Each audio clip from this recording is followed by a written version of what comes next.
Hello folks and welcome to part 2 of my look back at non-league to legend 2018. It's going to be the absolute final video of non-league to legend on Football Manager 2018, and apart from those ones that you lot are going to send in, where in a few weeks time we'll have a look to see how you lot got on with the save. The link to the save is down in the description again.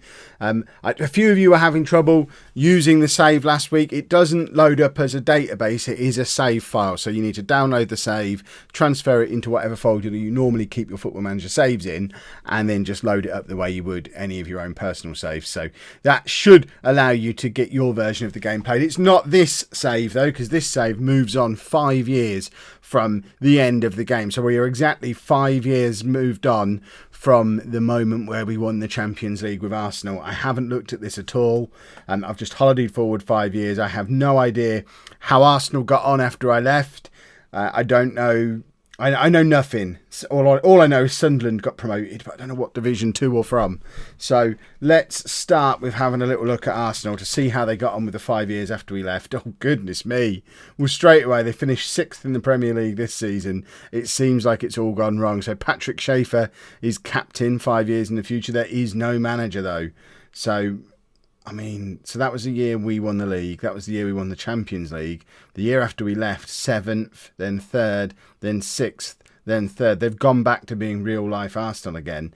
Let's see how many managers have been there since I left. So I left, and then there was Antonio Conte, who lasted 290 days.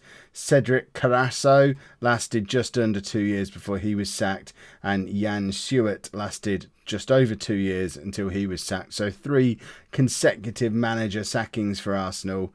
It doesn't look like it's gone particularly well for them. Let's have a look at the transfer history to see how many of our players have moved on. So this was the first year post Kev. Who left? Bill Robbins left. I'm looking for players who've been sold more than anything to see when and how they sold off the crown jewels. So no one major left that season, which is good. But that's the season they finished 6th or 7th. Don't really know how you manage that with that squad of players.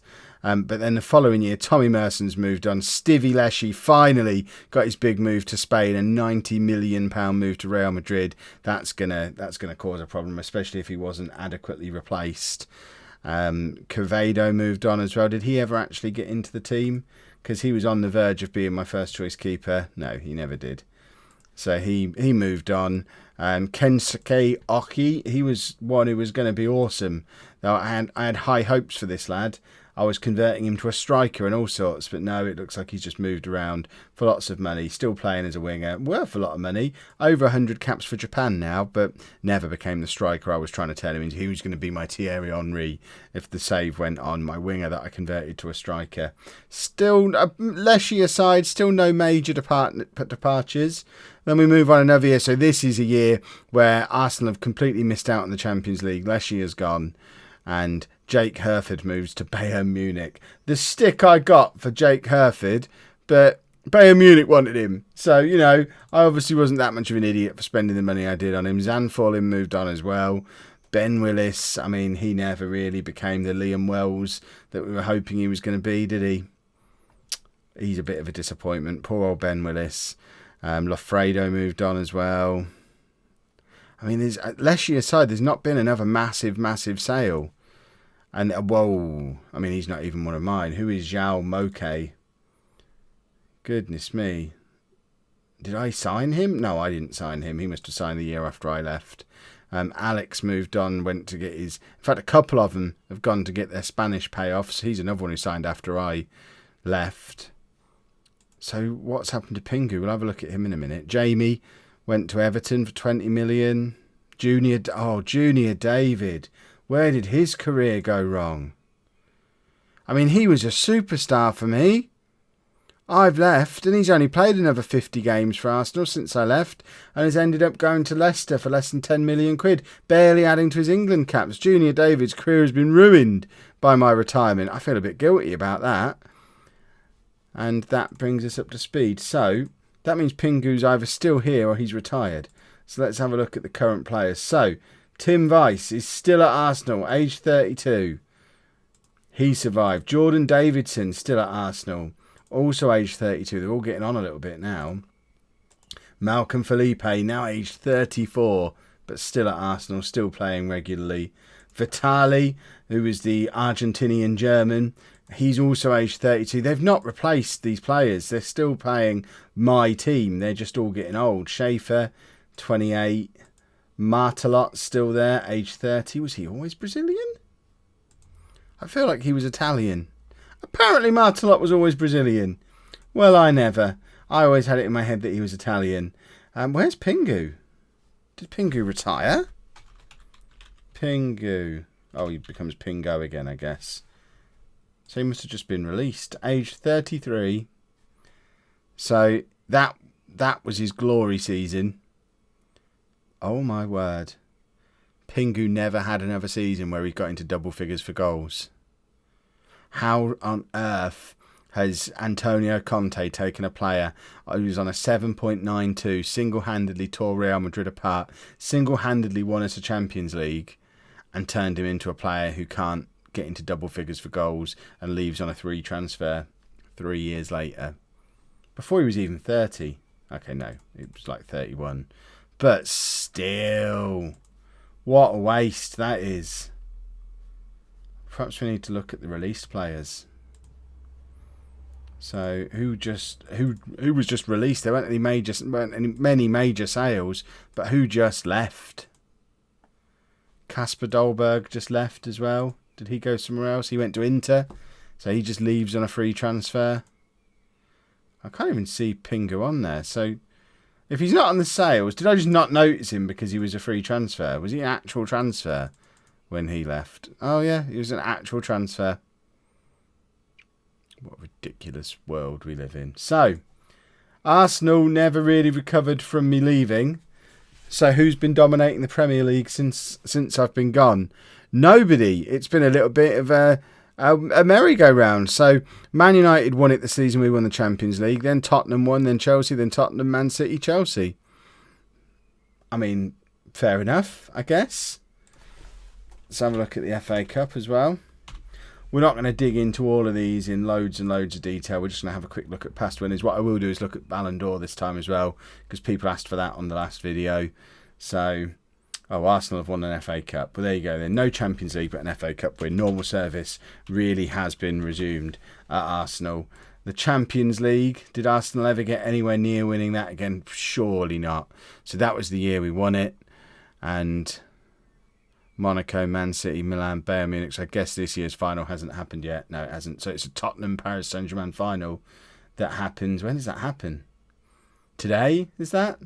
Tomorrow. A Tottenham Paris Saint-Germain final. So 5 years on, Tottenham, managed now by Pep Guardiola. Still, he was there when I was at Arsenal. Tottenham may finally be about to win their Champions League that we so cruelly robbed them of back in 2030, 5 years ago. We'll have a look at the Europa League as well. Maybe Arsenal have had a bit more success in the Europa League. Cool. Man United have lowered themselves to winning the Europa League, have they? In fact, there you go. Arsenal did win a Europa League. Was that the 2 years after we won the Champions League? They went and won the Europa League. I mean, that is a real indication of the shift in the power of European football, really. We're, nearly 20 years into the future now. To have Real Madrid, Arsenal, Paris Saint-Germain, Man City, Man United all as Europa League winners, you'd expect them to be Champions League teams, really. Right, let's have a look at the World Cup, because I think there's been another World Cup since we last looked. So Spain won it in 2030, then Germany have gone and won that again. So that means we'll have had another European Championship as well. Can't spell. Switzerland won the Euro 32, won by Switzerland. There you go, write that one down. That's a bit of a surprising one. So how do you spell Ballon for Ballon d'Or? Ballon? This is why I don't... there you go, Ballon d'Or. See who's been winning this. So, back when players were real, lots of Messi, Neymar, Kovacic, Coutinho, and then who is Gianpiero Peruzza? Because he's won it. I mean, he's the best player in the world. He's won it like 8 times. So this guy is a new gen who came through at Roma before going to Paris Saint-Germain and then to Chelsea and winning the Ballon d'Or. How many times has this guy won it now? 1, 2, 3, 4, 5, 6-time Ballon d'Or winner. I mean, that must be up there with Ronaldo. More times than Cristiano Ronaldo Obviously not as many as Messi, but that might be the second most Ballon d'Ors in history won by this fella. And then we've got a younger French striker who's won it there as well. So there's your Ballon d'Or. And I guess we'll have a quick look around the major European leagues before we run away. We can't just do it that way, can we? So we have to go to... Right, let's start in Serie A. Can we do that? Have we got that league loaded? I think we have. We must have, because we almost managed Juventus. So Juventus still dominating in Italy. Whoa, hold the phone, everybody. The French league is now the second highest reputation league in the game. Spain has dropped down to number 5. The Spanish league is now less prestigious than the Italian league and is only one spot ahead of the Scottish Premiership, which is more prestigious than Portugal, Italy, wowzers. So, the French league, who's been winning that? Presumably Paris Saint-Germain and Monaco. That sounds about right. The Bundesliga... If it loads, you can see the computer's struggling with this massive save now. Leverkusen had just started their period of dominance when we left the game, but Bayern Munich have got in with another win before a couple more for Leverkusen and then Dortmund. And we haven't got this year's winner, interestingly. Why is that? Dortmund, again, that's weird. It's like that season hasn't happened. Is everything broken? And then let's see who's been dominating in Scotland. While the Scottish League has been flying up the reputation, just Celtic every single week. I mean, look at that. If you're a Celtic fan, Hibs got in for a year. Hearts got in for a year. Rangers, you can't even find Rangers if you scroll for them. That is mad. Where are they even? Barely in the top. I mean, they've never recovered from their financial problems, it seems, in Football Manager land. Well, there you have it. Hopefully I've looked at everything that you wanted me to have a look at.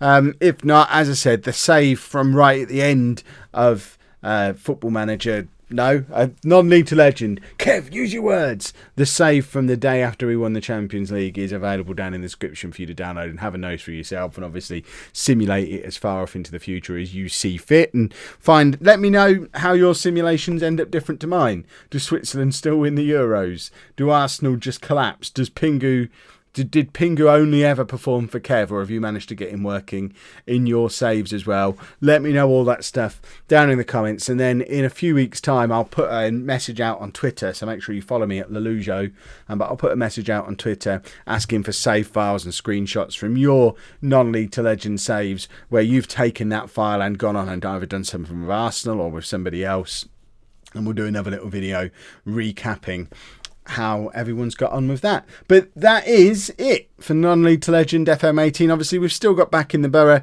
taking place every day here on the channel, so don't unsubscribe, stick around for Back in the Borough. And also tomorrow I have a non-league to legend FM19 announcement to make, so you don't want to miss out on that. It's quite a biggie.